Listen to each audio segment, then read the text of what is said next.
అక్క చెల్లి ఏం చేస్తున్నావే? ఇప్పుడే వంట చేసి పిల్లల్ని స్కూల్కి పంపించి వచ్చాను రా. ఇంతకీ ఏం సినిమాలు చూసావేటి ఈ మధ్య? నేను ఎక్కడ సినిమాలు చూస్తాను, సీరియల్సే కదా. అదేదో సీరియల్ అమ్మ, దీపమో దూపమో ఉంది కదా. దీపం కాదక్క, కార్తీక దీపం. ఓ కార్తీక దీపమా?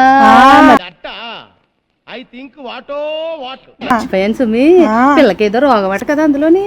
ఏమోనక్క బాబు, ఆ సీరియల్ అయ్యి నేను చూడగాని నా పనే సరిపోద్ది ఇంటిది. అయినా అవన్నీ మనకెందుకులే గానీ మొన్న పంచదార ఇచ్చావు కదా, ఇదిగో గ్లాస్. ఇదేంటి ఖాళీ గ్లాస్ ఇచ్చావు? ఖాళీ గ్లాస్ ఇచ్చానా?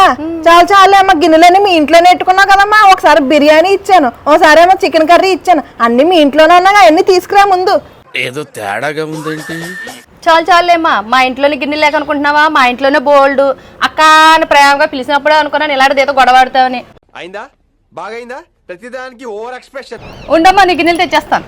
వెళ్ళమ్మా, తిప్పుకుంటూ వెళ్ళిపోతున్నావు కానీ గిన్నెలన్నీ మీ ఇంట్లోనే ఉంచుకున్నావు. తీసుకురా తొందరగా. గిన్నెలు తెస్తున్నాను, ఇదిగో.